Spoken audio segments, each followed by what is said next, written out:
पूरे देश में राजनीतिक हलचल और सियासी पारा चरम सीमा पर है। इस क्रम में 7वें चरण के चुनाव आज पूरी तरह मुहाने पर खड़ा है। गाजीपुर लोकसभा चुनाव की बात करें तो गाजीपुर लोकसभा चुनाव में भी उतरे हुए चुनावी जंग के प्रत्याशी अपने अपनी आजमाइश में पूरे जोर शोर से लगे हुए हैं। चुनावी जनसभाओं से लेकर और मतदाताओं को लुभाने तक की हर कवायद यहाँ की जा रही है। आप जमीन से जुड़े हुए नेता हैं। मैं बोल सकता हूं कि गाजीपुर गांव की मिट्टी से लेकर गांव के गलियों से लेकर और शहर के उस चौराहों तक आपका जाना आना होता है। इस क्रम में एक सवाल है सुशील जी आपसे कि 2024 के लोकसभा चुनाव में गाजीपुर के भाजपा के सामने किस तरह की चुनौतियां हैं? 2024 का चुनाव जब से माननीय प्रधानमंत्री नरेंद्र मोदी 2014 से सरकार में आना हुआ है, निरंतर ही विकास के ही मुद्दों पे कार्य हो रहा है। और रही बात गाजीपुर जनपद की, तो गाजीपुर जनपद कहीं न कहीं पिछले 5 वर्षों से विकास के हर कार्यों में अछूता रहा है। इसकी सबसे बड़ी वजह है कि 2019 में हमारे भारतीय जनता पार्टी के जो प्रत्याशी थे माननीय मनोज सिन्हा जी, वो किन्हीं कारणवश से जो है गाजीपुर की जनता ने उन्हें जो है ये निकाल नहीं पाए लोकसभा चुनाव। इसलिए उन्होंने जो विकास की धाराएं बहाई थी 2014 से 2019 तक, वो पूरी तरह से जो है रुकी रही। और यदि अगर इस बार जनता का आशीर्वाद मिलता है तो निश्चित रूप से, और जनता भी समझदार है, जनता बुद्धिमान है, जनता को ये समझ में आ रहा है कि ये जो विगत 5 वर्ष बीता है, इस बात 5 वर्ष में गाजीपुर की न कोई सड़क, न कोई विकास, और जो भी विकास के कार्य माननीय मनोज सिन्हा जी के द्वारा किए गए थे वो सारे रुक गए। अतः जनता पूरी तरह से जो है भारतीय जनता पार्टी को पूर्ण बहुमत से गाजीपुर से जो है लोकसभा भेजने की तैयारी में है। पूरी तरह पूरी शिद्दत के साथ मनोज सिन्हा ने अपने कार्यकाल में विकास के परचम को लहराने का कार्य किया था, प्रयास किया था, धरातल पर भी दिखा था। इस क्रम में जब पिछला चुनाव की बात किया जाए तो पिछले चुनाव में अफजाल अंसारी ने मनोज सिन्हा जी को हरा दिया, विकास के मूर्ति कहे जाने वाले मनोज सिन्हा जी को। इस पर आप क्या कहें? देखिए, 2014 का जो चुनाव हुआ था उसमें माननीय मनोज सिन्हा जी के वोटों का परसेंटेज देखिए तो उसकी अपेक्षा जो है 2019 में जो वोटिंग हुई थी उसमें 50,000 प्लस ही माननीय मनोज सिन्हा जी को जो है वोट मिला था।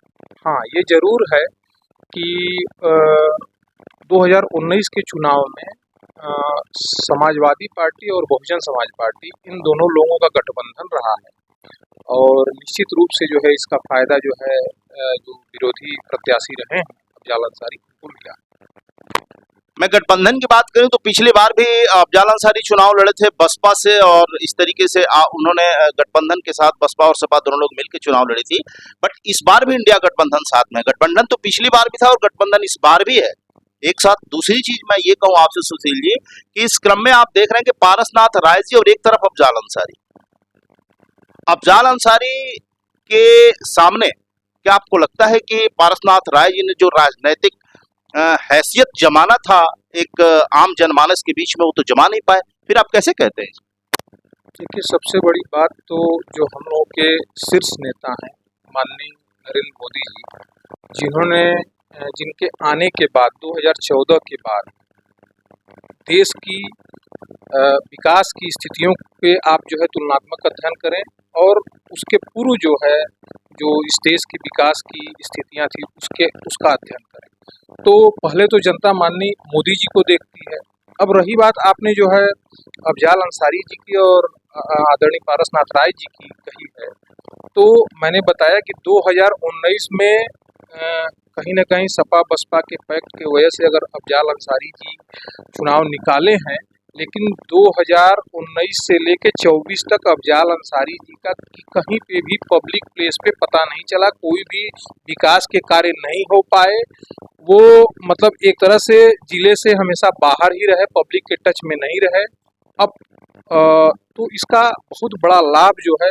और रही बात पारसनाथ राय जी के बारे में आप अगर यदि कहना चाहते हैं तो पारसनाथ राय जी एक पुराने समाज सेवी रहे हैं, 20 वर्षों से समाज सेवा में उनका अपना अच्छा वो रहा है।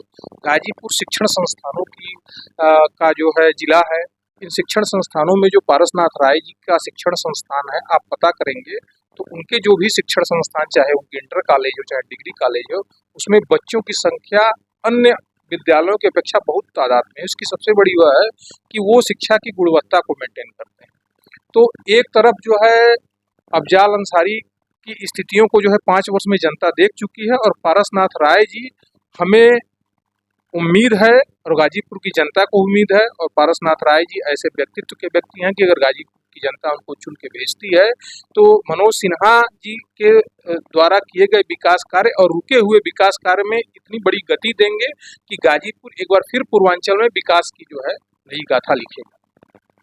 पूरी तरह आसान्वित है सुशील जी पारसनाथ राय जी को लेकर के, लेकिन इस क्रम में एक बात और आती है कि प्रधानमंत्री नरेंद्र मोदी सहित जितने भी भाजपा के शीर्ष नेतृत्व है, भाजपा के सभी शीर्ष नेतृत्वों का नजर गाजीपुर लोकसभा पर टिकी है। क्यों?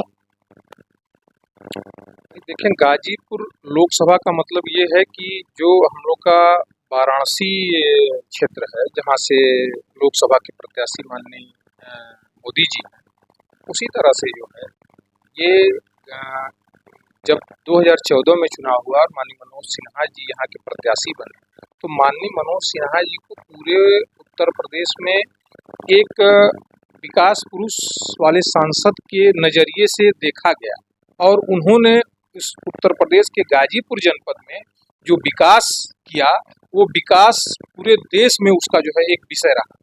तो और ये 5 साल जो है जिला एकदम इस विकास से जो है अछूता रहा।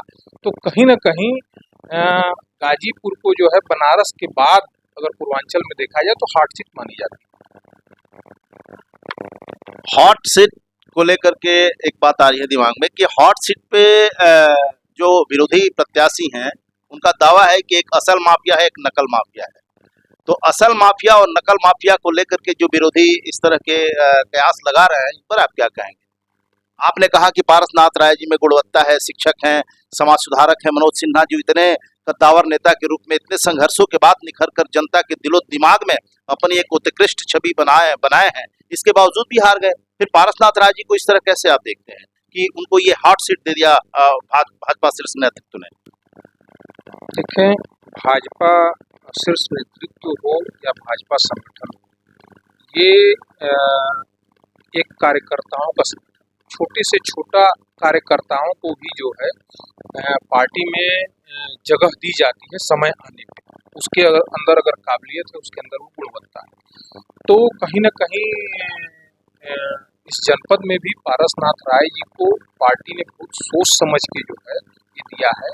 और रही बात शिक्षा माफिया की, तो निश्चित रूप से जो विरोधी लोग हैं, जो विरोधी दलों के लोग हैं, वो कहीं ना कहीं इस चीज़ को जो है दुष्प्रचार के रूप में कर रहे हैं, जिसका परसेंटेज बहुत कम है, उसका कोई असर जो है पड़ने वाला नहीं है, क्योंकि पारसनाथ राय जी एक शिक्षक हैं, उससे अछूता नहीं है। मैंने अभी कहा कि उनके जो विद्यालय हैं गाजीपुर जनपद में, जितने विद्यालय हैं, आप उनके विद्यालय में जाएंगे तो उनमें बच्चों की संख्या भी अच्छी है, गुणवत्ता भी जो है मेंटेन की जाती है, और विद्यालय का जो उनका मदन मोहन मालवीय इंटर कॉलेज है वो बीएचयू के पैटर्न पे जो है बना हुआ है, और उन्हीं को, मदन मोहन मालवीय जी को ही अपना आधार मान के जो वहाँ पे शिक्षा दी जाती है। तो उनकी जो पारसनाथ राय जी की जो जड़ें हैं वो कहीं ना कहीं शिक्षा से जो है जुड़ी।